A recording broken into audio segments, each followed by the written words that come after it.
నమస్తే welcome to SK9 news. నాకు ఓటేయండి, మంచి జరగకుంటే మీ బుద్ధిగుడ్డలకేసే చెప్పే ఏకైక నాయకుడు శక్తి ఉన్న మొగోడు ఎవరంటే మన ముఖ్యమంత్రి జగన్మోహన్ రెడ్డి.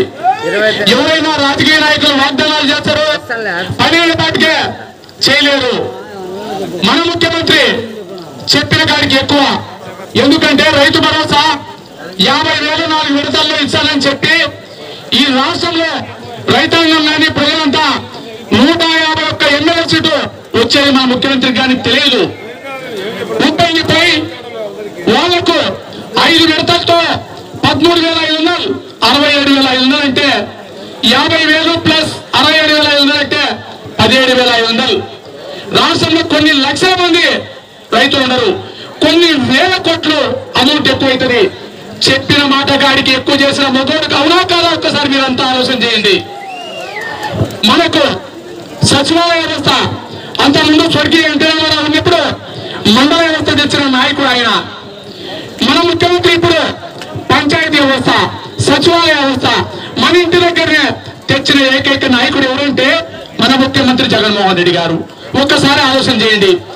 కొద్ది రోజుల్లో ఇక్కడనే రిజిస్ట్రేషన్లు, మన పంచాయతీలోనే రిజిస్ట్రేషన్లు. బడ్డీలు పోవాల్సిన పని లేదు, లంచాలు ఇవ్వాల్సిన పని లేదు, టైం పోగొట్టుకోవాల్సిన పని లేదు. మనం మన ఇంట్లోనే చేసే ముఖ్యమంత్రి మన ముఖ్యమంత్రి. సురక్ష కార్యక్రమం పెట్టిండు. ఆ రోజు తెలుగుదేశంలో చంద్రబాబు నాయుడు 30 లక్షల మందికి పింఛన్లు ఇస్తున్నాడు, కేవలం 1000 రూపాయలు. మన ముఖ్యమంత్రి జగన్మోహన్ రెడ్డి గారు నేను 2,000 ఇస్తానంటే భయపడి 2,000 ఆయనకు అధికారం ఉండాలని ఇచ్చిండు. ఇదే కరోనా వచ్చింటే మొత్తం సునాగట్టు. మన ముఖ్యమంత్రి నేను చెప్పిన దానికి ధీటుగా వచ్చినాడనే ఉద్దేశంతో 4 రూపాయలుగా 3,000 ఇస్తానని 3,000 ఇచ్చిండా ఇవ్వలేదో ఒక్కసారి మనం ఆలోచన చేయండి. ముసలోళ్ళు తెల్లబారక ముందే వాలంటీర్ వ్యవస్థ పెట్టి ఇంటికి తలుపు కట్టి పెద్ద కొడుకు మాత్రం ఇచ్చిందా ఇవ్వలేదో ఒక్కసారి ఆలోచన చేయండి. వాళ్ళు వాలంటీర్లు ఇస్తాననే ఉద్దేశంతో, వాలంటీర్లు చెప్తే ఓట్లంతా పోతాయనే ఉద్దేశంతో పింఛన్లు ఈకుండా చేసి 40 మందిని పొట్టబెట్టుకునేది ఈ చంద్రబాబు నాయుడు కాదా ఒక్కసారి ఆలోచన చేయండి. వాలంటీర్లకు చెప్పాలి, నేను వస్తే 50 ఇళ్లకు జగన్మోహన్ రెడ్డి పెట్టిండు, నేను 20 ఇళ్లకు పెడతా, నీకు 5,000 ఇచ్చిండు, నేను 15,000 ఇస్తానని చెప్పాల్సింది పోయి వాళ్ళని తీయడం తప్పా కదా ఒకసారి చెప్పండి. సిగ్గు లేక ఇప్పుడు చెప్తాడు నేను 10,000 వాలంటీర్లకు ఇస్తానని. నీ మాట నమ్మేవాళ్ళు ఎవరు లేరు. డాక్రా మహిళలకు అన్యాయం చేసి బంగారు రుణమాఫీ చేస్తా, రైతులకు రుణమాఫీ చేస్తా, మీ బంగారంతా తాకట్టు పెట్టి చేసేపోతారు, మీ డాక్రా రుణాలన్నీ రద్దు చేస్తారని ఏ ఒక్కటైనా చేసిండా ఒక్కసారి మీరు ఆలోచన చేయండి. మోసం ఆయన ఏం చెప్పినా నిందరు. ఒక్కసారి మన పార్టీ నాయకులమైతేనేమి, ఎంపీడీసీలు అయితేనేమి, మన కార్యకర్తలమైతేనేమి ఒక్కసారి మనం ఆలోచన చేయాలి. మన నియోజకవర్గంలో ఏం జరుగుతుందంటే డబ్బు ఒక పైన ఉంది, నీతి ఒక దిక్కుంది. డబ్బుకు మన వాళ్ళు కొనాలని చూస్తాను. న్యాయం ఒక్కసారి మీరు ఆలోచన చేయండి.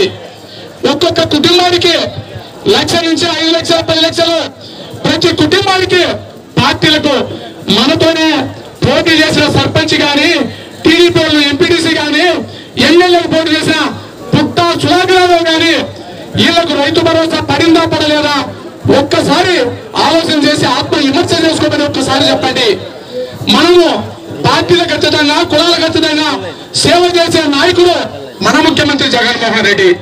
వాళ్ళు అప్పుడు ఏం చేస్తున్నారు, జన్మభూమి కమిటీ పెట్టి వీళ్ళు తెలుగుదేశం కాదు వైఎస్ఆర్ కాంగ్రెస్ పార్టీ, వాళ్ళ తెలుగుదేశం పార్టీలో ఉన్నా కానీ లెక్కేమన్నా ఇస్తే నేను సంతకం పెడతా అనేది వాస్తవం కాదు ఒక్కసారి ఆలోచన చేయండి. ఈరోజు రేపు మొన్నాడు పార్టీలో చేరే మన భీమటం నాయకుడు నిన్న వాళ్ళ సమక్షంలో ఒక వీడియో చేస్తుండు. అదేమంటే అయ్యా పుట్టా సుధాకర్ గారు, మా ఆయన రఘురామరెడ్డి గారు, ఎమ్మెల్యే గారు వీరనారాయణ రెడ్డిలో సమ్ అంటే గోవిందరెడ్డి పేరు చెప్పలేక నా పేరు చెప్పాడు, సంతోషిస్తా. ఆడికి వాళ్ళని తొడకలమ్మంటారు అంటారు. మాకు మా పార్టీకి ఆ నీచమైన సిగ్గు మనకు ఏం లేదు. ఎందుకంటే వాలంటీర్స్ ఉండరు, ఎవరికి ఇబ్బంది లేకుండా చేస్తాను. మీ పార్టీలో సిగ్గు లేకుండా తెలుగుదేశం పార్టీలో జన్మభూమి కమిటీ ఉండేదన్నా ఆ సుధాకర్ యాదవ్ లేకపోతే చంద్రబాబు నాయుడు చెప్పాలా?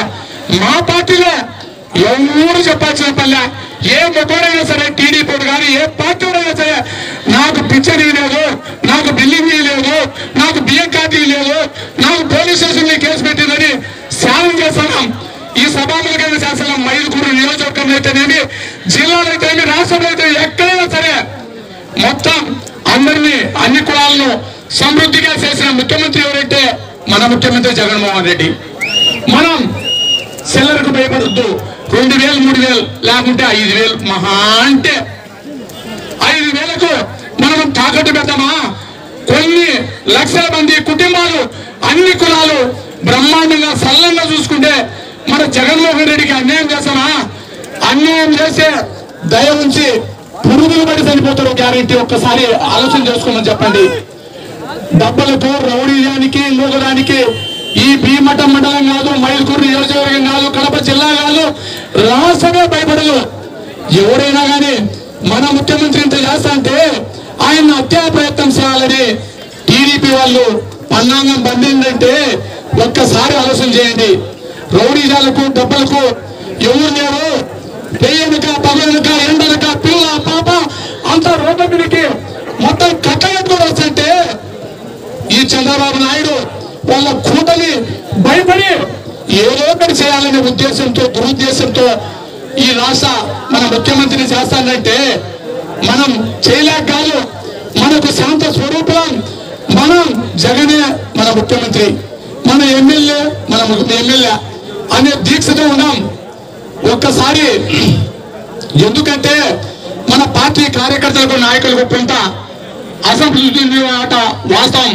ఎందుకంటే పలుకుబడి లేదు, ఆదాయం లేదు అనేది. అయితే జగన్మోహన్ రెడ్డి మొత్తం అందరికీ చేసిందనా? ఆ శ్రమగా లేదు. మనకు శ్రమే లేదు. ఆ పని చేయలేదు, ఈ పని చేయలేదు. ఊళ్ళో లేకపోతే కారు ఎగేసుకొని పోతాం. ఎవరు పోయినా ఏమ్మా మీ ఇంటికి ఎంత వచ్చిందని అంటే 4 లక్షలు సార్, 1 లక్ష సార్, 2 లక్షలు సార్, 3 లక్షలు సార్ అనేవాళ్ళు తప్ప అంతకుముందు ఎమ్మెల్యేలు పోవాలంటే ఏం అడుగుతారో ఏం చేయలేదంటున్నారు.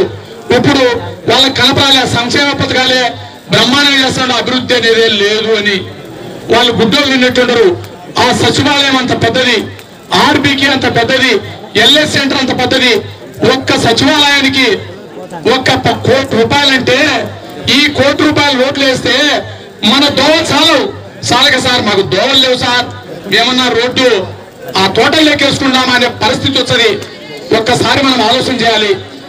మనం కలిసికట్టుగా పనిచేస్తే ఆ 30,000 కాదు, ఆయన ఏం బ్రహ్మపడతాడు. 30,000 మెజార్టీతో మనం గెలిచినాం. 30,000 మంది